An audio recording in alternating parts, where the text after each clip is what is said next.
강원도 평창의 작은 마을, 구름이 산을 감싸고 안개가 들판을 덮는 아침이었다.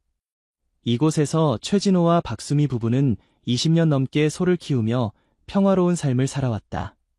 두 사람은 마을에서 가장 경험이 풍부한 축산농부로 알려져 있었고, 주변 농장들이 소의 출산과 관련된 문제가 생길 때면 항상 도움을 청하는 존재였다. 진호는 어릴 적부터 할아버지의 농장에서 자라며 가축을 돌보는 법을 배웠다. 그의 손길은 마치 마법처럼 아픈 동물들을 치료했고, 특히 출산을 앞둔 소들에게는 더없이 부드럽고 안정감을 주는 손길로 유명했다. 수미는 농업대학에서 축산학을 전공하고 이론적 지식과 실전 경험을 두루 갖춘 여성이었다. 두 사람이 만나 결혼한 것은 마을 축제에서였다. 당시 진호는 아픈 송아지를 치료하고 있었고, 수미는 그의 헌신적인 모습에 첫눈에 반했다고 한다. 진호와 수미의 농장은 평화 목장이라 불렸다. 그곳은 단순한 소농장이 아니라 주변 마을 사람들에게 희망과 위로를 주는 공간이었다. 아이들은 방과 후 농장에 들러 송아지들과 놀았고, 어른들은 진호와 수미의 경험담을 듣기 위해 종종 모여들었다. 부부는 자신들의 지식을 아낌없이 나누며 공동체의 중심 역할을 했다. 그러던 어느 날, 진호는 아침 일찍 농장을 둘러보던 중 미랑이라 불리는 한우가 평소보다 배가 불러있는 것을 발견했다.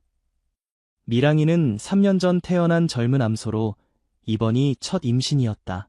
진호는 수미를 불러 함께 미랑이의 상태를 확인했다. 여보, 미랑이가 임신한 것 같아. 언제 수정이 된 거지? 진호가 물었다. 수미는 기록장을 확인하며 대답했다. 작년 8월 말쯤이야. 이제 거의 9개월이 다 되어가네. 곧 출산할 때가 됐어. 부부는 미랑이에게 특별한 관심을 기울이기 시작했다. 매일 아침 저녁으로 건강 상태를 확인하고 영양가 높은 사료를 추가로 공급했다. 그러나 몇 주가 지나자 이상한 점이 눈에 띄기 시작했다. 미랑이의 식욕이 비정상적으로 증가했고 체중도 예상보다 훨씬 빠르게 늘어났다. 수미는 농업대학 시절 배운 지식을 떠올리며 말했다. 여보, 미랑이가 쌍둥이를 가진 것 같아. 배가 너무 크고 움직임도 평소와 달라. 진호는 수미의 말에 고개를 끄덕였다. 그럴 수도 있겠네. 하지만 쌍둥이라면 출산이 더 어려울 수 있어. 우리가 잘 도와줘야 할 거야.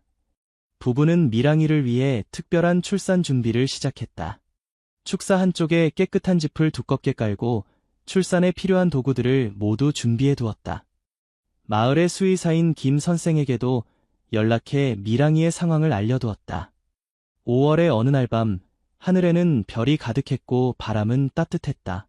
진호와 수미는 평소처럼 저녁 식사를 마치고 휴식을 취하고 있었다. 그때 축사에서 이상한 소리가 들려왔다. 진호는 즉시 자리에서 일어나 손전등을 들고 밖으로 뛰어나갔다. 수미야, 미랑이가 진통을 시작한 것 같아. 진호의 외침에 수미도 서둘러 축사로 향했다. 축사에 도착한 부부는 미랑이가 바닥에 누워 고통스러워하는 모습을 발견했다. 수미는 즉시 따뜻한 물과 수건을 준비하고 진호는 미랑이의 상태를 확인했다. 곧 시작될 것 같아. 첫 출산이라 더 힘들 수 있을 거야, 진호가 말했다. 그리고 예상대로 미랑이의 진통은 계속되었다. 평소보다 훨씬 오랜 시간이 걸렸고 미랑이의 고통스러운 울음소리가 밤 공기를 가득 채웠다. 진호와 수미는 번갈아가며 미랑이를 안심시키고 출산을 돕기 위해 준비했다. 밤 11시경 드디어 첫 번째 송아지의 앞다리가 보이기 시작했다. 진호는 숙련된 솜씨로 송아지가 안전하게 나올 수 있도록 조심스럽게 도왔다. 여보, 조금만 더. 미랑아, 힘내. 수미가 응원했다. 마침내 첫 번째 송아지가 세상에 나왔다. 작고 젖은 몸이었지만 활기찬 움직임으로 생명력을 보여주었다. 진호는 송아지의 코와 입에서 점액을 제거하고 호흡을 확인했다. 건강한 수송아지야. 정말 예쁘네. 진호가 기쁨의 찬 목소리로 말했다. 수미는 송아지를 마른 수건으로 닦아주었다. 미랑이가 정말 잘했어. 첫 출산인데도 아주 훌륭해. 부부는 첫 번째 송아지의 출산이 성공적으로 끝난 것에 안도했다. 그러나 미랑이의 표정은 여전히 고통스러웠고 진호는 무언가 더 있을 것 같다는 느낌을 받았다. 아직 끝난 것 같지 않아. 미랑이가 계속 힘을 주고 있어. 진호가 말했다. 수미도 동의했다. 맞아. 내 생각대로라면 쌍둥이일 가능성이 높아.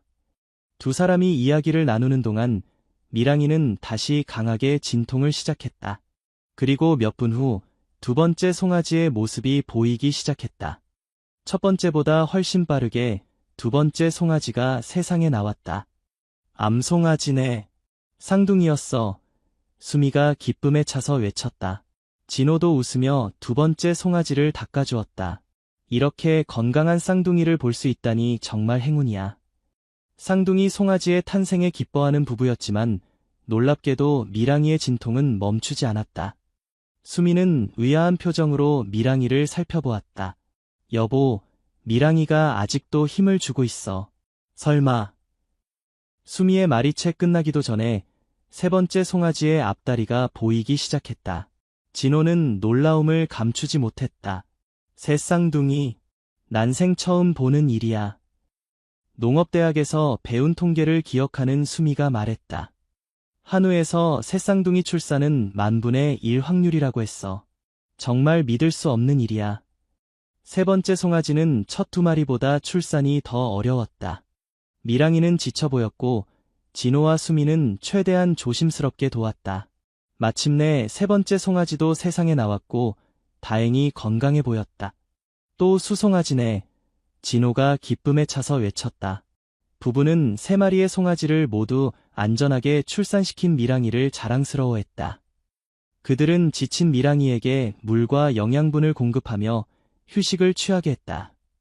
세 마리의 작은 생명체들은 이제 엄마 곁에서 첫 번째 밤을 보낼 준비를 하고 있었다. 그러나 운명은 여기서 멈추지 않았다. 미랑이가 잠시 휴식을 취하는 동안 진호와 수미도 잠시 앉아 커피를 마시며 긴장을 풀었다. 그때 미랑이가 다시 울음소리를 내기 시작했다. 설마. 수미가 미랑이에게 다가갔다. 미랑이는 다시 진통을 시작했고 놀랍게도 네 번째 송아지의 모습이 보이기 시작했다.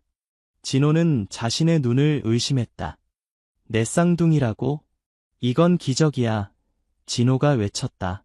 수미는 즉시 미랑이를 도우러 갔다. 한우에서 내 쌍둥이는 통계에도 없어. 아마 수만 분의 1, 어쩌면 더 희귀한 확률일 거야. 네 번째 송아지의 출산은 가장 어려웠다. 미랑이는 이미 세 마리를 낳아 극도로 지쳐 있었고 송아지도 위치가 좋지 않았다. 진호는 수의사로서의 모든 경험을 동원해 조심스럽게 송아지를 돕기 시작했다. 미랑아, 조금만 더 힘내. 마지막이야. 진호가 미랑이를 격려했다. 수미도 미랑이의 머리를 쓰다듬으며 말했다. 넌 정말 대단한 엄마야. 조금만 더 버텨. 마침내 길고 어려운 과정 끝에 네 번째 송아지도 세상에 나왔다. 작은 암송아지였고 크기는 다른 세 마리보다 작았지만 분명히 살아있었다. 네 마리 모두 살아있어. 두 수컷, 두 암컷. 수미가 기쁨의 눈물을 흘리며 말했다. 진호는 너무 기뻐 어쩔 줄 몰라 했다. 그는 축사를 뛰쳐나가 마을 전체에 소리쳤다. 내 쌍둥이다. 미랑이가 내 쌍둥이를 낳았어. 마을 사람들은 한밤중임에도 불구하고 하나둘씩 집에서 나와 진호의 외침을 들었다. 소식을 들은 이웃들이 속속 평화 목장으로 모여들었다. 어린아이들은 부모의 손을 잡고 졸린 눈을 비비며 기적을 보러 왔고 노인들은 평생 처음 보는 광경이라며 감탄했다.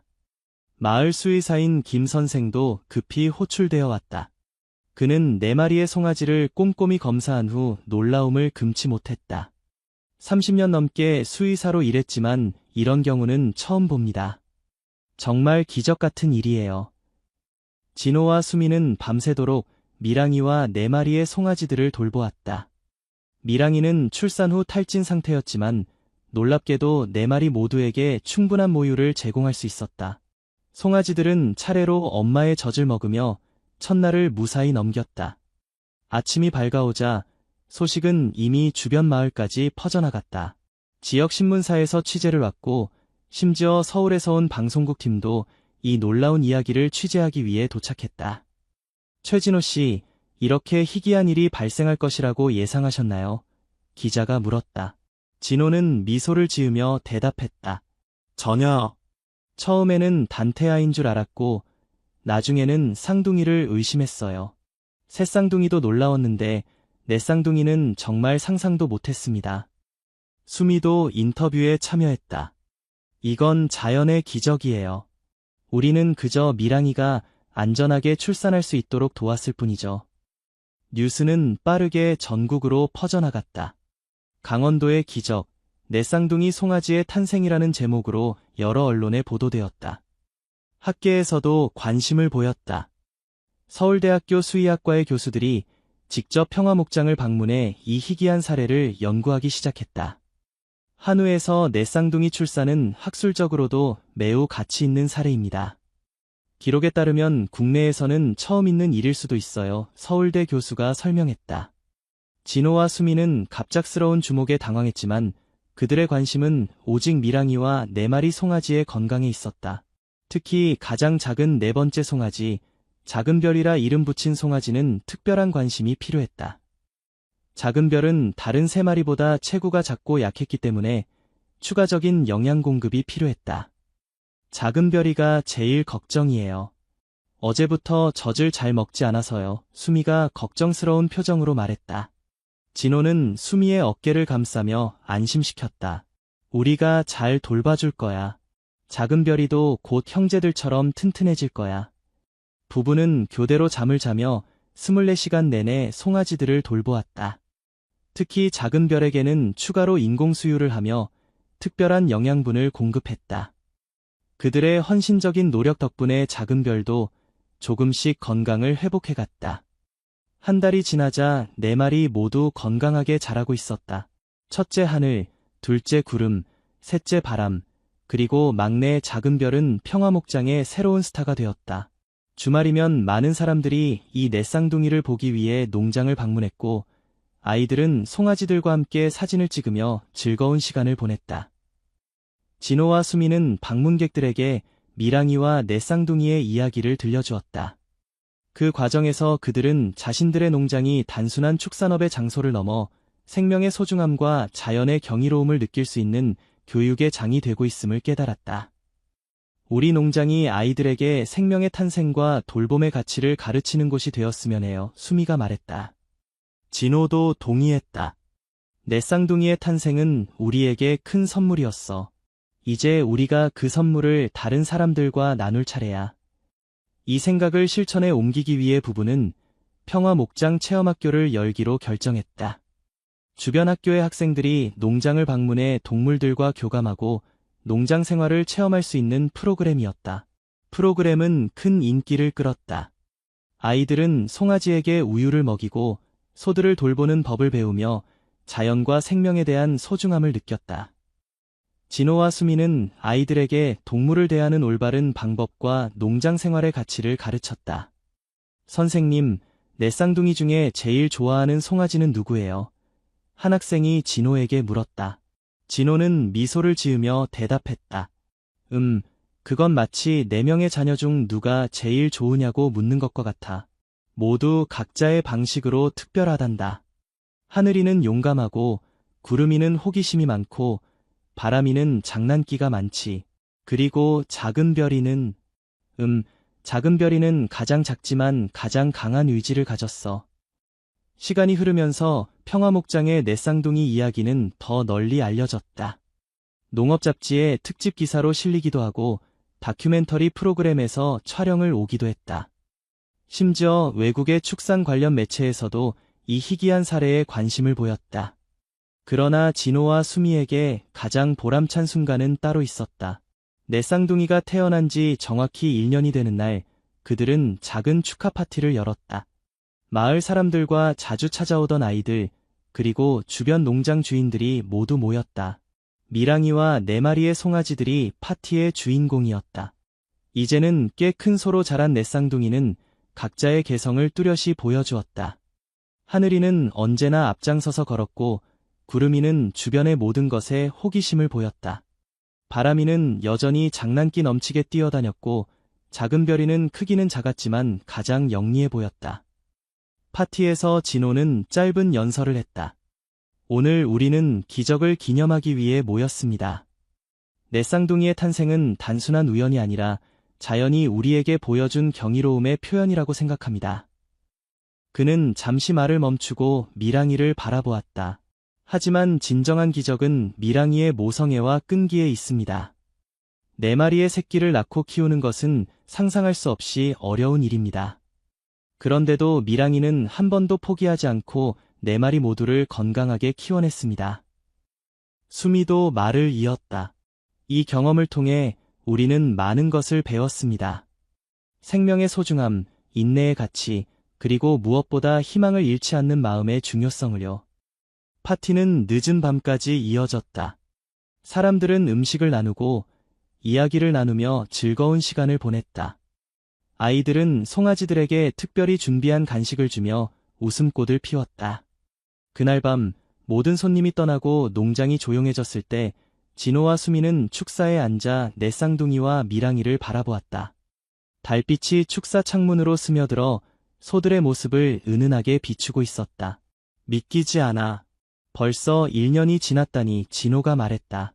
수미는 그의 손을 잡으며 미소 지었다. 내 쌍둥이가 우리 농장에 가져온 변화를 보세요. 이제 우리는 단순한 농부가 아니라 교육자가 되었어요. 진호는 고개를 끄덕였다. 내 말이 맞아. 그들은 우리에게 새로운 길을 열어주었어. 두 사람은 조용히 앉아 자신들의 삶이 얼마나 풍요로워졌는지 생각했다. 내 쌍둥이의 탄생은 단순한 농장의 일화를 넘어 그들의 삶의 목적과 방향을 바꾸어 놓았다. 시간이 더 흘러 내 쌍둥이는 완전히 성장했다. 하늘이와 바람이는 다른 농장으로 팔려갔지만 진호와 수미는 구름이와 작은 별이를 농장에 남겨두기로 했다. 특히 작은 별이는 처음에는 가장 약했지만 놀랍게도 가장 건강하고 온순한 소로 자랐다. 그녀는 체험학교에 참여하는 아이들에게 가장 인기 있는 소가 되었다. 미랑이는 내 쌍둥이를 낳은 후 더 이상 임신하지 않았지만 농장의 다른 소들이 출산할 때면 항상 가까이에서 지켜보며 마치 조언을 해주는 것처럼 보였다. 진호는 장난스럽게 미랑이를 소산파라고 부르기도 했다. 평화목장은 점점 더 유명해졌다. 내 쌍둥이의 고향이라는 명성과 함께 진호와 수미의 체험학교는 전국 각지에서 찾아오는 방문객들로 늘 북적였다. 부부는 농장을 확장해 더 많은 동물들을 기르기 시작했고 다양한 교육 프로그램을 개발했다. 그들의 철학은 단순했다. 자연과 조화롭게 살며 생명을 존중하고 경험을 나눈다. 이 철학은 농장을 방문하는 모든 이들에게 전해졌고 많은 사람들의 마음에 감동을 주었다. 어느 날 한 대학생이 진호에게 물었다. 선생님, 농부로서 가장 보람찬 순간은 언제였나요? 진호는 잠시 생각에 잠겼다가 대답했다. 글쎄, 여러 순간이 있었지만 아마도 내 쌍둥이가 모두 건강하게 자라는 것을 지켜본 것이 가장 큰 보람이었을 거야. 특히 작은 별이가 처음으로 일어서서 걸을 때의 그 순간을 잊을 수 없어. 처음에는 너무 약해서 살 수 있을지 걱정했거든. 그 작은 생명이 끝까지 포기하지 않고 싸워서 이겨낸 모습을 보면서 나도 많은 것을 배웠어. 대학생은 고개를 끄덕이며 감동한 표정을 지었다. 소가 단순한 가축이 아니라 감정과 개성을 가진 존재라는 걸 깨닫게 해주셨어요. 진호는 미소를 지었다. 그래, 우리가 자연과 동물들로부터 배울 수 있는 건 정말 많아. 특히 인내와 사랑에 대해서 말이지. 평화목장의 명성은 계속해서 높아졌다. 농림부에서는 진호와 수미의 농장을 모범 사례로 선정했고 다른 축산농가들이 견학을 오기도 했다. 부부는 자신들의 경험과 지식을 아낌없이 나누었고 그 결과 주변 지역의 축산업 수준도 함께 향상되었다. 5년이 지난 어느 날 수미는 놀라운 제안을 받았다. 서울의 한 대학에서 그녀를 초빙 교수로 초청한 것이다. 그들은 수미가 가진 실질적인 경험과 지식이 학생들에게 큰 도움이 될 것이라고 생각했다. 어떻게 생각해, 여보? 수미가 진호에게 물었다. 진호는 잠시 생각하다가 대답했다. 나는 내가 하고 싶은 일을 하면 좋겠어. 농장은 내가 잘 돌볼 테니 걱정하지 마. 수미는 결국 제안을 수락했고 일주일에 2번 서울로 가서 강의를 하기 시작했다. 그녀는 자신의 경험, 특히 내 쌍둥이의 이야기를 학생들과 나누었고 이론적 지식뿐만 아니라 실질적인 농장 운영 노하우를 전달했다. 교수님의 강의는 다른 수업과 달라요. 실제 경험에서 나오는 이야기가 책에서는 배울 수 없는 것들을 알려줘요. 한 학생이 말했다. 수미의 강의는 인기가 높았고 그녀는 학생들에게 많은 영감을 주었다. 몇몇 학생들은 방학 때 평화목장에서 인턴십을 하기도 했다. 이들 중 일부는 졸업 후 자신의 농장을 시작하거나 관련 분야에서 일하게 되었다. 한편 진호는 농장을 계속 발전시켜 나갔다. 그는 친환경 축산에 더욱 관심을 갖게 되어 다양한 시도를 했다. 소들이 더 넓은 공간에서 자유롭게 움직일 수 있도록 방목장을 확장했고 유기농 사료를 직접 재배하기 시작했다. 소들이 행복해야 좋은 우유와 고기가 나온다고 생각해요. 진호는 방문객들에게 말했다. 스트레스 받는 동물은 건강할 수 없고 건강하지 않은 동물은 좋은 식품을 제공할 수 없어요. 그의 노력은 결실을 맺었다. 평화목장의 제품들은 최고 품질로 인정받았고 유기농 인증도 획득했다. 소비자들 사이에서 입소문이 퍼지면서 제품 수요가 늘어났고 심지어 일부 고급 레스토랑에서도 직접 연락이 오기 시작했다. 10년이 지난 어느 날 진호와 수미는 농장의 뒤편 언덕에 앉아 일몰을 감상하고 있었다. 그들의 앞에는 넓은 목초지가 펼쳐져 있었고 그곳에서 소들이 평화롭게 풀을 뜯고 있었다. 우리가 여기 온 지도 벌써 30년이 넘었네요. 수미가 말했다. 진호는 부드럽게 웃으며 대답했다. 그래, 시간이 정말 빨리 지나갔어. 그동안 많은 일이 있었지. 두 사람은 지나온 세월을 회상했다. 처음 이곳에 왔을 때의 불안과 기대, 수많은 소들의 출산을 도운 기억, 그리고 물론 내 쌍둥이의 탄생까지. 생각해보면 미랑이의 내 쌍둥이가 우리 삶을 완전히 바꿔놓았어요. 수미가 말했다. 진호는 고개를 끄덕였다. 그 아이들이 아니었다면 우리는 지금처럼 많은 사람들에게 영향을 주지 못했을 거야. 그저 평범한 농부로 살았겠지. 수미는 진호의 손을 잡았다. 당신과 함께한 이 여정이 정말 행복했어요. 그때 목초지에서 익숙한 모습이 눈에 들어왔다. 이제는 나이가 많이 든 미랑이었다. 그녀는 여전히 농장에서 중요한 존재였고 다른 소들 사이에서도 특별한 위치를 차지하고 있었다. 미랑이 옆에는 작은 별이가 있었다. 작은 별이는 어미소가 되어 자신의 새끼들을 키우고 있었다. 보세요. 여전히 함께 있네요. 수미가 가리키며 말했다. 어미와 딸이. 진호는 따뜻한 시선으로 그들을 바라보았다. 그래, 우리처럼 말이야. 두 사람은 해가 산 너머로 넘어가는 것을 지켜보았다. 노을빛이 농장 전체를 황금빛으로 물들였고 그 빛 속에서 소들의 실루엣이 평화롭게 움직였다. 우리가 이룬 모든 것이 단순한 우연에서 시작되었다고 생각하면 신기해요. 수미가 말했다. 한 마리 소의 특별한 출산이 우리 인생을 바꾸다니. 진호는 깊이 공감했다. 인생은 예측할 수 없는 선물로 가득 차 있어. 우리가 할 수 있는 건 그 선물을 소중히 여기고 최선을 다해 가꾸는 거지. 밤이 깊어가는 동안 부부는 계속해서 이야기를 나누었다. 그들은 지나온 세월을 되돌아보며 감사했고 다가올 날들을 기대했다. 그리고 무엇보다 그들은 서로가 있어 행복했다. 평화목장의 이야기는 한 마을을 넘어 전국으로 그리고 세계로 퍼져나갔다.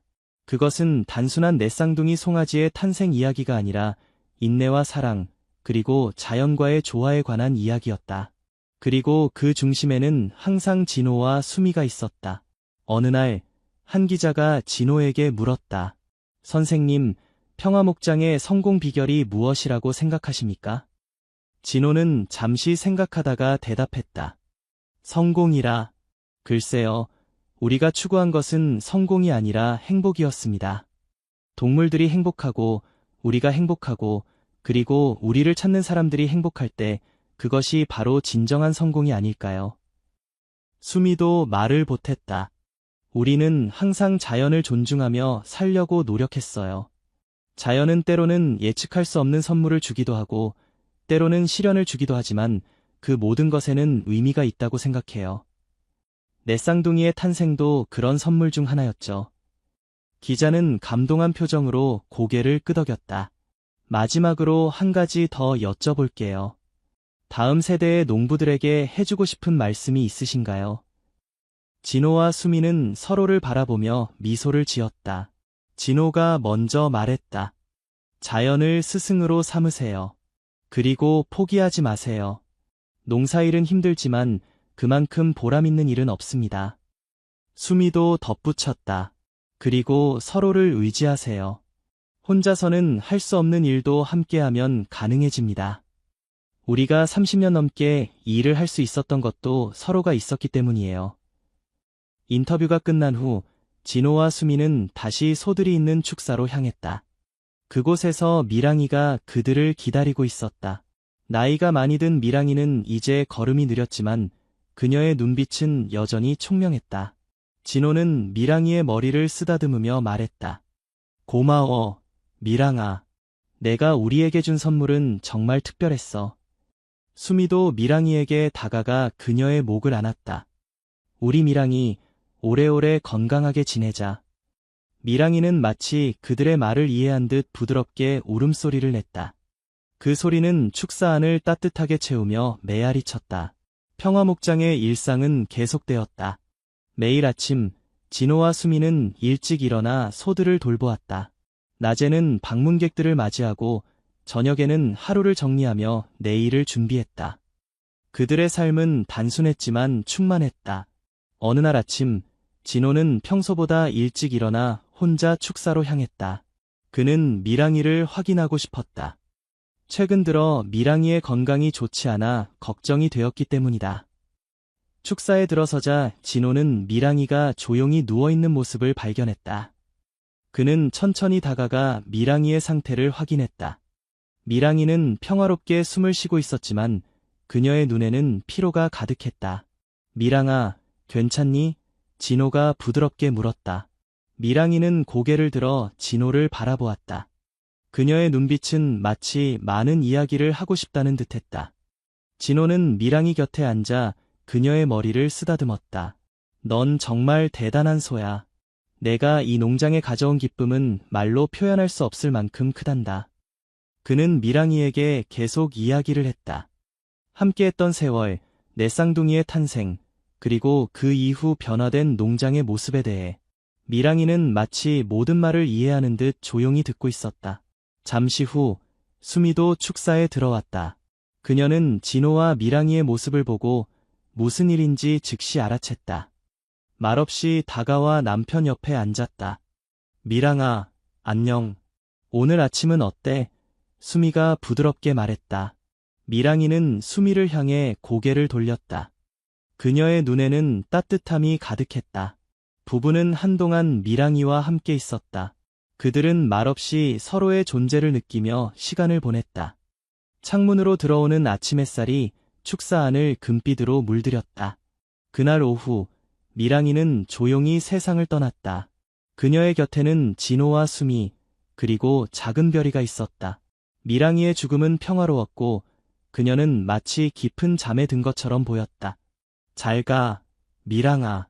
고마워. 진호가 속삭였다. 수미는 눈물을 흘리며 미랑이의 몸을 쓰다듬었다. 당신은 우리의 축복이었어요. 작은 별이도 어미 곁에 누워 마지막 작별을 고했다. 그녀는 마치 어미의 영혼을 배웅하는 듯 낮은 소리로 울었다. 미랑이는 농장 뒤편 언덕, 그녀가 가장 좋아하던 장소에 묻혔다. 진호와 수미는 그곳에 작은 표지석을 세웠다. 여기 미랑이가 잠들다. 내 쌍둥이의 어머니, 평화목장의 영혼. 미랑이의 죽음은 농장에 큰 슬픔을 가져왔지만 동시에 그녀의 유산은 계속 이어졌다. 그녀의 자손들, 특히 작은 별이는 미랑이의 정신을 이어받아 농장의 중심 역할을 했다. 시간이 흘러 진호와 수미도 나이가 들었다. 그들은 점차 농장 일을 줄이고 대신 젊은 농부들을 지도하는 역할을 맡았다. 그들이 설립한 평화목장 농업학교는 전국에서 찾아오는 청년 농부들의 교육 장소가 되었다. 어느 날, 한 젊은 부부가 진호와 수미를 찾아왔다. 그들은 자신들도 축산업을 시작하고 싶다며 조언을 구했다. 가장 중요한 것은 무엇인가요? 젊은 여성이 물었다. 진호는 잠시 생각하다가 대답했다. 동물들을 존중하는 마음이죠. 그들은 단순한 상품이 아니라 감정을 가진 생명체니까요. 그들을 배려하면서 함께 살아가는 법을 배우세요. 수미도 말을 보탰다. 그리고 서로를 믿고 의지하세요. 농장 일은 혼자서는 너무 버겁습니다. 함께할 때 더 큰 기쁨과 보람을 느낄 수 있어요. 젊은 부부는 감사의 인사를 전하며 떠났고 진호와 수미는 그들의 뒷모습을 바라보며 자신들의 젊은 시절을 떠올렸다. 우리도 저렇게 시작했었지, 진호가 말했다. 수미는 미소를 지으며 고개를 끄덕였다. 그래요. 많은 꿈과 희망을 안고 시작했죠. 그리고 지금 우리는 그 꿈보다 더 많은 것을 이루었어요. 두 사람은 손을 잡고 농장을 바라보았다. 그들이 처음 시작했을 때의 작은 목장은 이제 주변 지역의 랜드마크가 되어 있었다. 수많은 사람들이 찾아오고 배우고 감동을 받는 곳, 그리고 그 모든 것의 시작은 한 마리 소의 기적적인 출산이었다. 우리의 이야기는 여기서 끝나지 않을 거예요, 수미가 말했다. 미랑이의 후손들, 그리고 우리가 가르친 사람들을 통해 계속 이어질 거예요. 진호는 깊이 공감했다. 그래, 우리가 심은 씨앗은 계속해서 자라날 거야. 그것이 바로 농부의 삶이지 않을까? 햇살이 두 사람을 따뜻하게 비추는 가운데 그들은 함께 걸어온 길을 돌아보며 깊은 만족감을 느꼈다. 평화목장의 이야기는 단순한 네 쌍둥이 송아지의 탄생을 넘어 자연과 인간, 그리고 삶의 기적에 관한 이야기였다. 그리고 그 이야기는 진호와 수미가 떠난 후에도 오랫동안 계속될 것이다. 네 쌍둥이 송아지의 기적은 단순한 우연이 아니었다. 그것은 자연이 진호와 수미에게 준 특별한 선물이었고, 그들은 그 선물을 소중히 여기며 더 많은 사람들과 나누었다. 그것이 바로 그들이 말하는 진정한 성공의 의미였다. 농장의 뒤편 언덕에 서면 지금도 미랑이의 표지석 근처에서 네 마리의 송아지가 뛰어노는 모습을 볼 수 있다고 한다. 그것이 실제인지 환상인지는 아무도 확실히 알지 못한다. 하지만 평화목장을 방문하는 사람들은 모두 그곳에서 특별한 기운을 느낀다고 말한다. 그것은 아마도 사랑과 헌신, 그리고 자연의 경이로움이 빚어낸 마법 같은 순간의 흔적일 것이다. 서울의 유명한 대학병원 분만실. 의사들과 간호사들이 분주하게 오가는 가운데 한 생명이 세상에 나오려 하고 있었다. 김수연 산부인과 전문의는 이날도 평소처럼 출산을 돕고 있었다. 그녀의 경력 15년 동안 수천 명의 아기를 받아냈지만 오늘의 출산이 그녀의 인생을 완전히 바꿔놓을 줄은 몰랐다. 힘내세요. 이제 거의 다 왔어요. 수연 의사가 산모에게 말했다. 젊은 부부 이민호와 박지연은 첫 아이를 기다리며 설렘과 긴장감에 휩싸여 있었다. 지연은 마지막 힘을 내어 아기를 밀어냈고 드디어 작은 울음소리가 병실 안을 가득 채웠다. 축하합니다. 예쁜 딸입니다. 수연 의사가 미소를 지으며 말했다. 민호는 눈물을 흘리며 지연의 손을 꼭 잡았다. 그들은 아이의 이름을 이서연이라고 지었다. 모든 것이 완벽해 보였다. 서연이는 건강한 모습으로 3.2kg의 체중으로 태어났고 첫 검진에서도 특별한 이상은 발견되지 않았다. 하지만 서연이가 태어난 지 이틀 후 간호사가 아기의 복부가 약간 팽창되어 있는 것을 발견했다. 처음에는 가스나 일시적인 소화 문제로 생각했지만 시간이 지나도 상태가 나아지지 않자 수연 의사는 추가 검사를 지시했다. 서연이 복부의 초음파 검사를 해봐야 할 것 같아요. 수연 의사가 신생학과 의사 김태연에게 말했다. 태연 의사는 작은 서연이의 배를 조심스럽게 만져보았다. 그의 표정이 순간 굳어졌다. 뭔가 이상해요. 단순한 가스 문제가 아닌 것 같습니다. 초음파 검사가 즉시 이루어졌고 화면에 나타난 영상은 의료진 모두를 충격에 빠뜨렸다. 서연이의 작은 배 안에 두 개의 이상한 구조물이 있었다. 처음에는 종양이나 낭종으로 의심되었지만 더 자세히 들여다보니 그것은 분명 인간의 형태를 갖추고 있었다. 이건 태중태, 피터스인 피토일 가능성이 있습니다. 태연 의사가 믿기지 않는 목소리로 말했다. 수연 의사는 화면을 응시하며 말을 잇지 못했다. 그녀의 긴 경력 동안 이런 경우는 처음이었다. 의학적으로는 알려진 현상이지만 실제로 마주치기에는 너무나 희귀한 사례였다. 태중태라고요. 정말 확실한가요? 수연 의사가 떨리는 목소리로 물었다. 확실하지는 않지만 모든 징후가 그렇게 보입니다. MRI 검사가 필요할 것 같아요. MRI 검사 결과는 그들의 예상을 확인해 주었다. 서연이의 작은 배 안에는 두 개의 미발달된 태아, 즉 남자아이와 여자아이의 형태가 있었다. 이들은 서연이의 쌍둥이 형제자매였지만 태아 발달 과정에서 서연이의 몸 안으로 흡수된 것이었다. 민호와 지연에게 이 소식을 전하는 것은 의료진에게 가장 어려운 일이었다. 그들은 상담실에서 두 부모를 만났다. 두 분께 어려운 말씀을 드려야 할 것 같습니다. 수연 의사가 조심스럽게 입을 열었다. 민호와 지연의 얼굴에서 혈색이 사라졌다. 그들은 최악의 상황을 예상하며 서로의 손을 꼭 잡았다. 서연이의 복부에서 이상 소견이 발견되었습니다. 저희가 확인한 바로는 서연이의 몸 안에 두 개의 미발달된 태아가 있는 것으로 보입니다. 무슨 말씀이세요? 지연이 떨리는 목소리로 물었다. 의학적으로 태중태라고 불리는 현상입니다. 극히 드문 사례로 쌍둥이나 새쌍둥이 중 하나가 다른 태아의 몸 안으로 흡수되는 경우를 말합니다. 서연이는 원래 새쌍둥이였을 가능성이 높습니다. 민호는 충격에 말을 잇지 못했다. 지연은 눈물을 흘리며 물었다. 그럼 서연이는 위험한 건가요? 어떻게 해야 하나요? 수술이 필요합니다. 미발달된 태아들은 서연이의 장기를 압박할 수 있고 시간이 지날수록 더 심각한 문제를 일으킬 수 있습니다. 하지만 수술 자체도 리스크가 있기 때문에 신중하게 결정해야 합니다. 부부는 그날 밤 병원 근처 모텔에서 밤을 지새웠다. 그들은 서로를 껴안고 울었다. 태어난 지 며칠 되지 않은 그들의 첫 아이가 이런 운명을 마주하게 될 줄은 상상도 하지 못했다. 어떻게 해야 할까요? 지연이 흐느끼며 물었다. 의사 선생님들을 믿어보자.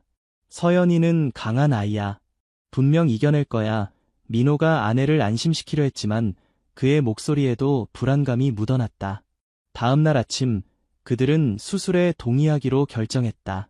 서연이의 상태는 시간이 지날수록 악화될 수 있었고 지금이 수술하기에 가장 적절한 시기라는 의료진의 판단이었다. 서울대학교 병원의 소아외과 최고 권위자인 이준호 교수가 서연이의 수술을 맡게 되었다. 그는 20년 경력의 베테랑이었지만 이런 사례는 그에게도 처음이었다. 수술은 약 3시간 정도 소요될 예정입니다. 최대한 안전하게 진행하겠습니다.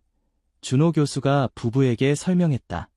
수술실로 향하는 작은 서연이를 보며 민호와 지연은 서로를 꼭 안았다. 그들의 마음속에는 오직 아이의 안전만이 가득했다. 수술은 예상보다 길어졌다. 4시간, 5시간, 대기실에서 민호와 지연은 초조하게 시간을 보내고 있었다. 드디어 6시간 후 준호 교수가 수술실에서 나왔다. 수술은 성공적이었습니다. 그의 얼굴에는 피로와 안도감이 함께 묻어났다. 부부는 안도의 한숨을 내쉬었다. 하지만 우리가 발견한 것은 정말 놀라운 일이었습니다. 서연이의 배 안에서 발견된 두 태아는 각각 8주에서 10주 정도 발달한 상태였고 뼈대, 척추, 내장기관, 팔다리까지 갖추고 있었습니다. 의학적으로 매우 희귀한 사례입니다. 준호 교수는 수술 중 촬영한 사진을 조심스럽게 보여주었다. 거기에는 분명히 인간의 형태를 갖춘 두 개의 작은 존재가 있었다. 이것이 정말 우리 아이의 쌍둥이인가요? 지연이 떨리는 목소리로 물었다. 네, 유전자 검사를 해봐야 완전히 확인할 수 있겠지만 서연이와 동일한 DNA를 가진 쌍둥이일 가능성이 높습니다. 이런 현상은 전 세계적으로도 50만 건이 출산 중 한 건 정도로 매우 희귀합니다. 민호와 지연은 복잡한 감정에 휩싸였다. 한편으로는 서연이의 수술이 성공적으로 끝나 안도했지만 다른 한편으로는 태어나지 못한 두 아이에 대한 슬픔이 밀려왔다. 두 아이는 어떻게 되나요? 민호가 조용히 물었다. 병리학적 연구를 위해 보관할 수 있지만 원하신다면 장례를 치를 수도 있습니다. 부부는 서로를 바라보았다. 그들은 오래 생각할 필요도 없이 같은 마음이었다. 장례를 치르고 싶습니다. 그 아이들도 우리 가족이니까요. 서연이가 회복실에서 깨어났을 때 그녀의 옆에는 부모가 지키고 있었다. 작은 서연이는 수술의 고통 속에서도 용감하게 회복해가고 있었다. 이 사건은 곧 의학계에 큰 파장을 일으켰다. 서연이의 사례는 국내 의학 저널에 발표되었고 국제의학 컨퍼런스에서도 논의되었다. 태중태 현상은 이미 알려진 현상이었지만 서연이처럼 두 개의 태아가 발견된 경우는 세계적으로도 극히 드물었다. 병원에서는 서연이의 개인정보를 철저히 보호하려 했지만 어떻게든 소문은 새어나갔고 곧 언론의 관심이 집중되었다. 태어나자마자 상둥이를 품은 아기 등의 선정적인 헤드라인이 신문과 뉴스를 장식했다. 민호와 지연은 갑작스러운 관심에 당황했다. 그들은 단지 자신들의 아이가 건강하게 자라길 바랐을 뿐이었다. 하지만 이제 그들은 원치 않는 유명인이 되어버린 것 같았다. 저희는 그저 평범한 가정을 꾸리고 싶습니다. 제발 그냥 내버려두세요. 민호가 집 앞에 모인 기자들에게 말했다. 하지만 언론의 관심은 쉽게 사그라들지 않았다. 서연이의 사례는 의학적으로 너무나 흥미로웠고 대중들의 호기심을 자극했다. 서연이가 퇴원한 지 일주일 후 민호와 지연은 중요한 결정을 내렸다. 그들은 서울을 떠나 지연의 고향인 강원도의 작은 마을로 이사하기로 했다. 언론의 관심에서 벗어나 서연이가 평범한 아이로 자랄 수 있는 환경을 만들어주고 싶었다. 강원도의 작은 마을은 그들에게 새로운 시작을 제공했다. 푸른 산과 맑은 공기 속에서 서연이는 건강하게 자라기 시작했다. 수술 후 약간의 합병증이 있었지만 정기적인 검진을 통해 그녀의 건강 상태는 점차 안정되어 갔다. 민호는 서울의 대기업을 떠나 재택근무가 가능한 일을 찾았고 지연은 마을의 작은 도서관에서 일하기 시작했다. 그들의 삶은 조용하고 평화로웠다. 하지만 서연이의 특별한 탄생에 관한 이야기는 그들을 계속 따라다녔다. 서연이가 3살이 되었을 때 한 유명 의학 다큐멘터리 제작팀이 그들에게 연락해왔다. 그들은 희귀 의학 사례에 관한 다큐멘터리를 만들고 있었고 서연이의 이야기를 포함시키고 싶어 했다. 우리는 단지 의학적 관점에서 이 사례를 다루고 싶습니다. 당신 가족의 개인정보는 철저히 보호될 것입니다. 제작팀의 PD가 말했다. 민호와 지연은 고민에 빠졌다. 그들은 여전히 언론의 관심을 원치 않았지만 한편으로는 서연이의 사례가 의학 발전에 기여할 수 있다는 생각도 들었다. 당신들의 경험이 다른 가족들에게 도움이 될 수 있습니다. 비슷한 상황에 처한 부모들에게 희망과 용기를 줄 수 있어요. PD는 덧붙였다. 긴 논의 끝에 부부는 조건부로 동의했다. 그들은 가족의 실명과 얼굴이 공개되지 않는다는 조건하에 인터뷰에 응하기로 했다. 다큐멘터리는 몇 개월 후 방영되었고 예상대로 큰 반향을 일으켰다. 태중태 현상에 대한 대중의 인식이 높아졌고 서연이의 사례는 의학 교육에서 중요한 예시로 사용되기 시작했다. 하지만 다큐멘터리 방영 이후 예상치 못한 일이 벌어졌다. 민호와 지연은 전 세계에서 비슷한 경험을 한 부모들로부터 연락을 받기 시작했다. 그들은 위로와 격려의 메시지를 받았고 점차 작은 온라인 커뮤니티가 형성되었다. 우리 아이도 비슷한 경험을 했어요. 당신들의 이야기가 우리에게 큰 위로가 되었습니다. 미국에서 온 메시지였다. 저희는 태중태 현상으로 아이를 잃었습니다. 하지만 당신들의 이야기를 듣고 용기를 얻었어요. 또 다른 메시지가 일본에서 도착했다. 민호와 지연은 이런 메시지들에 감동받았다. 그들은 자신들의 경험이 다른 사람들에게 도움이 될 수 있다는 사실에 새로운 의미를 발견했다. 시간이 흘러 서연이는 초등학교에 입학했다. 그녀는 건강하고 활발한 소녀로 성장했으며 특별한 위약적 문제는 더 이상 나타나지 않았다. 그녀는 자신의 배에 있는 수술 흉터에 대해 물어보기 시작했다. 엄마, 이 흉터는 어떻게 생긴 거예요? 서연이가 어느 날 물었다. 지연은 잠시 말을 잊었다. 그녀는 언젠가 서연이에게 진실을 말해야 한다는 것을 알고 있었지만 아직 너무 어리다고 생각했다. 서연아, 내가 아주 어렸을 때 아팠어. 그래서 의사 선생님이 수술을 해주신 거야. 지연이 조심스럽게 대답했다. 아팠어요? 무슨 병이었어요? 그건 내가 조금 더 크면 자세히 이야기해 줄게. 지금은 그냥 우리 서연이가 아주 특별한 아이라는 것만 알아두렴. 서연이는 더 이상 묻지 않았지만 그녀의 호기심은 커져갔다. 그녀는 종종 자신의 흉터를 보며 생각에 잠기곤 했다. 서연이가 10살이 되었을 때 민호와 지연은 그녀에게 진실을 말해주기로 결정했다. 그들은 서연이가 이제 어느 정도 이해할 수 있는 나이가 되었다고 판단했다. 가족이 함께 저녁 식사를 마친 후 민호가 조심스럽게 말을 꺼냈다. 서연아, 내 배에 있는 흉터에 대해 이야기해 줄게. 서연이는 호기심 어린 눈으로 아빠를 바라보았다. 내가 태어났을 때 의사 선생님들이 내 배 안에서 특별한 것을 발견했단다. 그것은 내 쌍둥이였어. 쌍둥이여. 서연이의 눈이 커졌다. 그래, 원래 너는 새쌍둥이였어. 하지만 내 형제자매들은 완전히 자라지 못하고 내 몸 안에 머물게 되었단다. 의학적으로는 태중태라고 불리는 아주 특별한 현상이야. 서연이는 잠시 생각에 잠겼다. 그녀의 어린 마음으로는 완전히 이해하기 어려운 개념이었지만 그녀는 무언가 특별한 일이 있었다는 것을 느낄 수 있었다. 그럼 제 안에 동생들이 있었던 거예요. 그렇단다. 하지만 그들은 살아있지 않았어.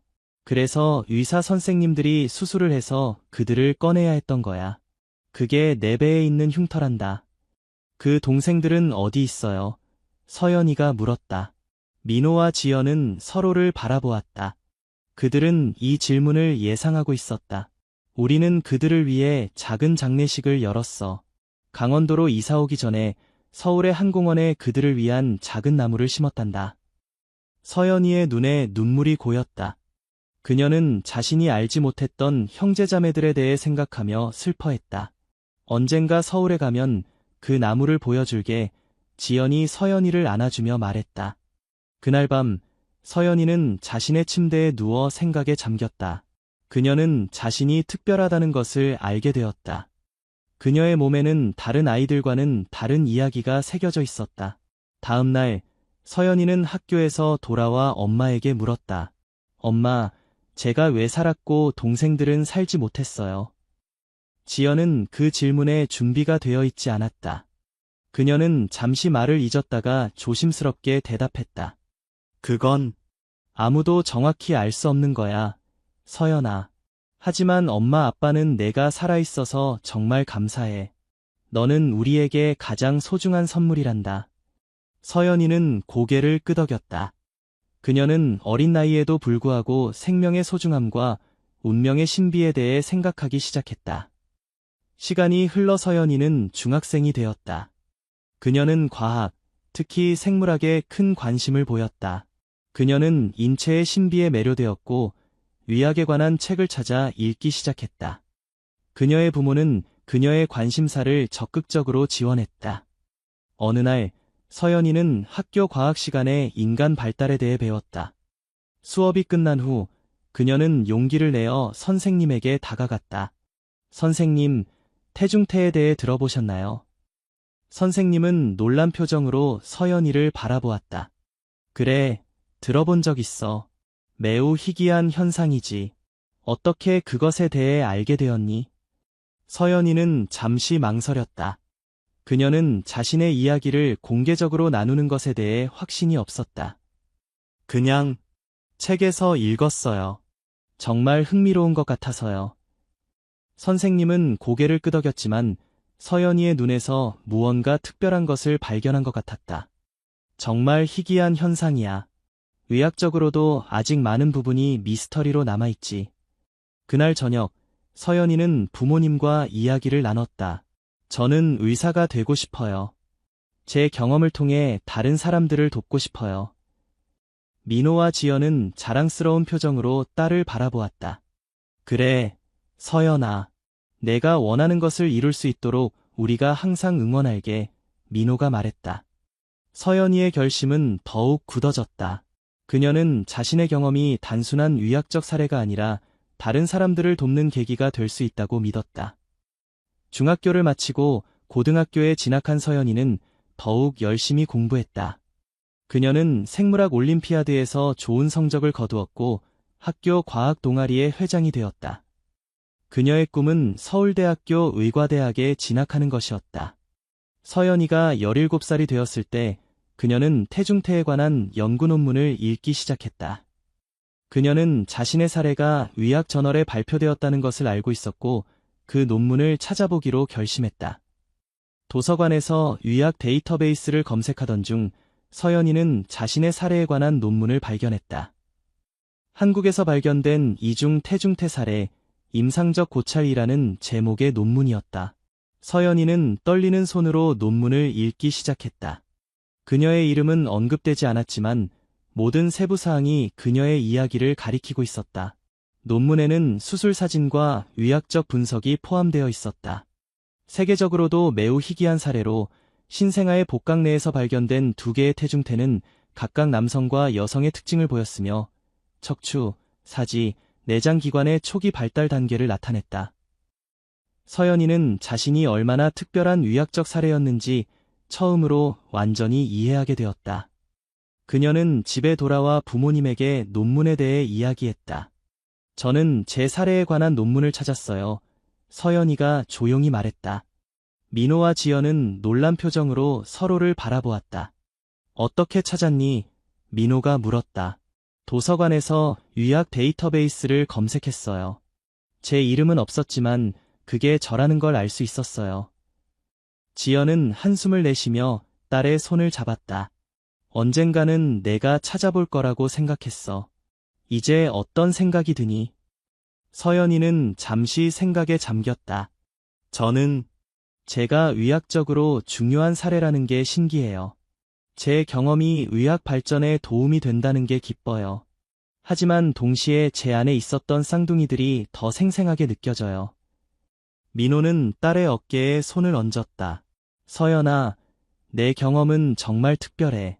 하지만 그것이 너를 정의하지는 않아. 너는 그저 서연이야.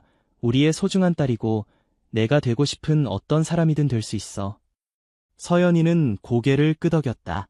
그녀는 자신의 특별한 출생이 자신의 정체성의 일부이지만 그것만이 전부는 아니라는 것을 이해했다.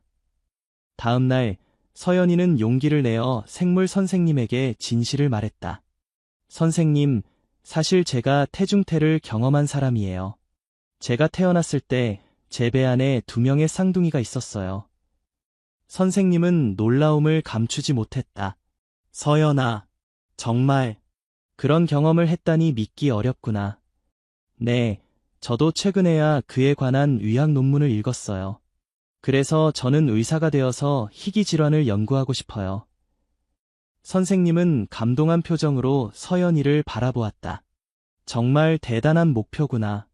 내 경험이 다른 사람들을 도울 수 있는 원동력이 될 수 있어. 내가 도울 일이 있으면 언제든지 말해. 그 대화 이후 서연이는 자신의 이야기를 더 당당하게 받아들이기 시작했다.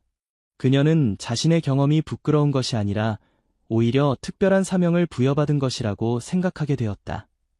고등학교 3학년 대학 입시를 앞둔 서연이는 서울대학교 의과대학에 지원했다. 그녀는 자기소개서에 자신의 경험을 솔직하게 적었다. 저는 태어날 때부터 의학의 미스터리와 연결되어 있었습니다.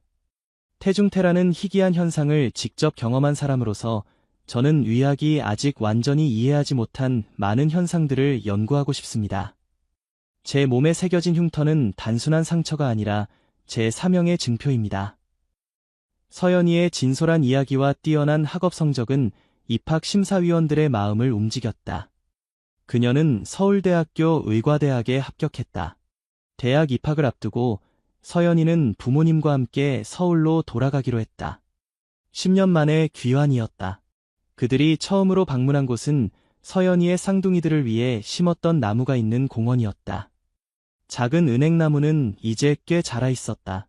나무 밑에는 작은 표지판이 있었다. 희망과 사랑을 담아 하늘에서 지켜보는 두 천사에게. 서연이는 나무 앞에 무릎을 꿇고 조용히 말했다. 안녕, 나는 서연이야. 너희 누나. 너희 덕분에 내가 의사의 꿈을 갖게 되었어. 내가 너희 목까지 열심히 살게. 민호와 지연은 딸의 뒤에서 조용히 지켜보며 눈물을 흘렸다. 그들은 서연이가 자신의 과거를 받아들이고 그것을 자신의 미래를 위한 원동력으로 삼는 모습에 감동받았다. 서울대학교 의과대학에서의 생활은 서연이에게 새로운 도전이었다. 그녀는 해부학, 생리학, 병리학 등 다양한 의학 분야를 열정적으로 공부했다. 그녀는 특히 발생학과 태아 발달에 관한 수업에 큰 관심을 보였다. 2학년이 되었을 때 서연이는 발생학 교수인 김태준 교수에게 자신의 경험을 털어놓았다. 교수님, 제가 태중태 사례라는 걸 알고 계셨나요? 태준 교수는 놀란 표정을 지었다. 아니, 몰랐어. 하지만 그런 경험을 한 학생이 내 수업을 듣고 있다니 정말 놀랍구나. 저는 제 경험을 바탕으로 태중태와 같은 희귀 발달 이상에 대해 연구하고 싶어요. 태준 교수는 서연이의 열정에 감동받았다. 그렇다면 내 연구실에서 함께 일해보는 건 어떨까? 우리는 현재 쌍둥이 형성과 발달 이상에 관한 연구를 진행 중이야. 서연이는 기쁨에 가득 찬 표정으로 고개를 끄덕였다. 정말 감사합니다, 교수님.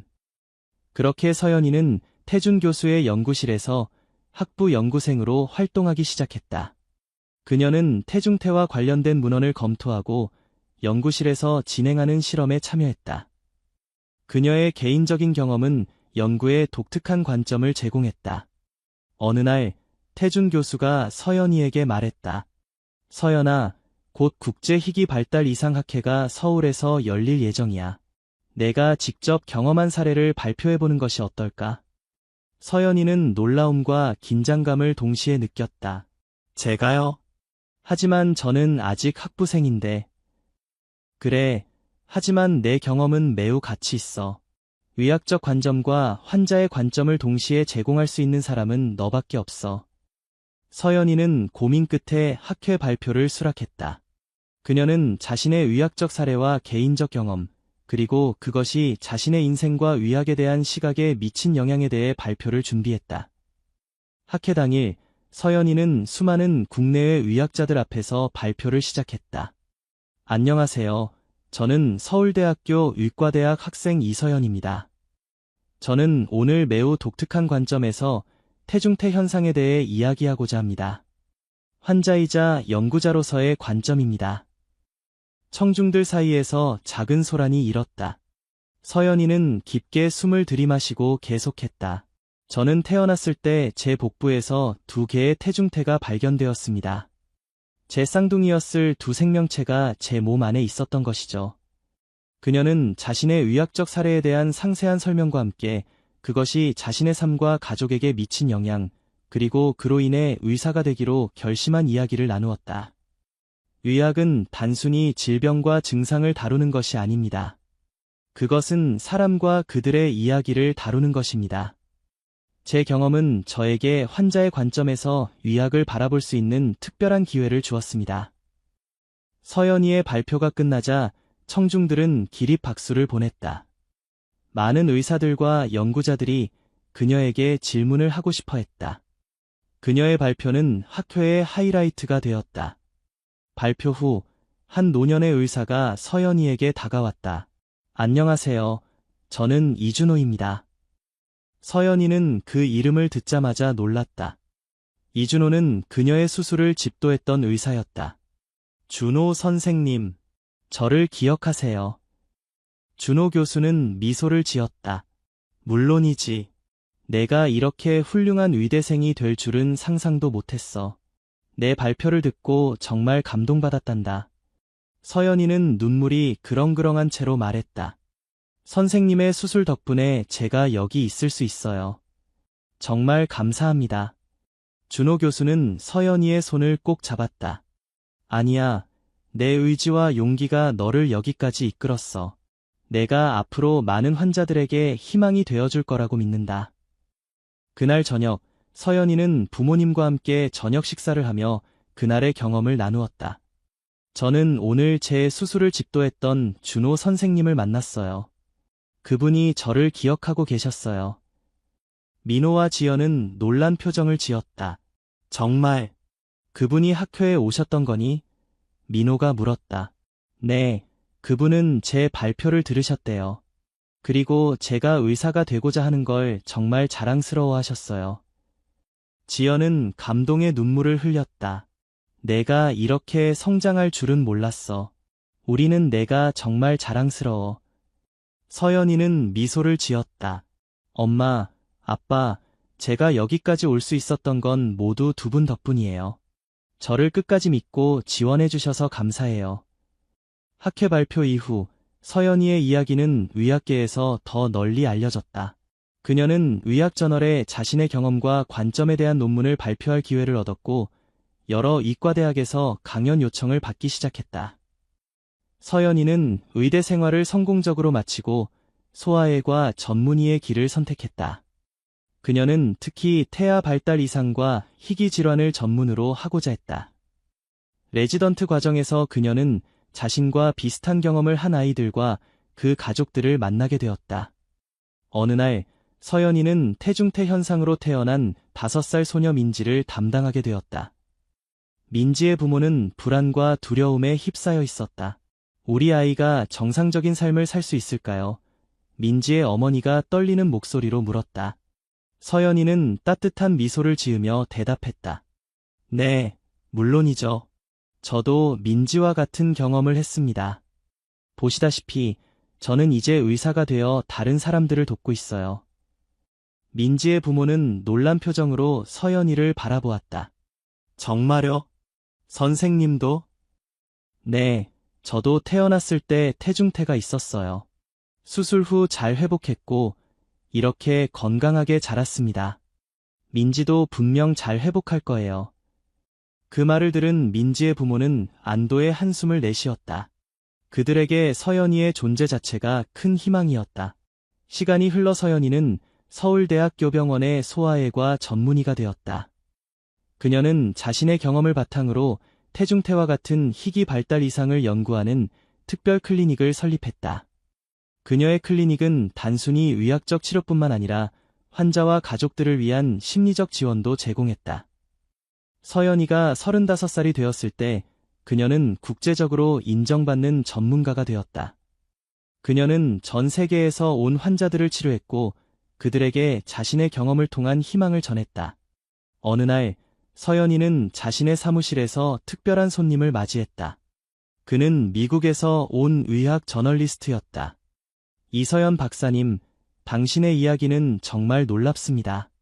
환자에서 세계적인 전문가가 되기까지 당신의 여정을 담은 책을 쓰고 싶습니다. 서연이는 잠시 생각에 잠겼다. 그녀는 항상 자신의 이야기가 다른 사람들에게 희망이 될 수 있기를 바랐다. 제 이야기가 정말 도움이 될까요? 물론입니다. 당신의 이야기는 희귀 질환을 가진 사람들뿐만 아니라 어려움을 극복하는 모든 이들에게 영감을 줄 것입니다. 서연이는 고개를 끄덕였다. 좋아요. 하지만 한 가지 조건이 있습니다. 이 책의 수익금 일부는 태중태와 같은 희귀 발달 이상을 연구하는 재단에 기부되어야 합니다.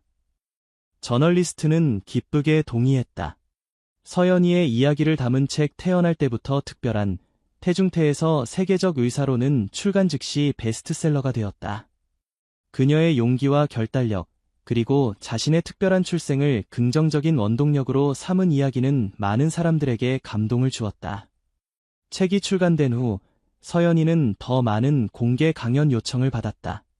그녀는 의학 컨퍼런스뿐만 아니라 대중 강연에서도 자신의 이야기를 나누었다. 우리 모두는 각자의 방식으로 특별합니다.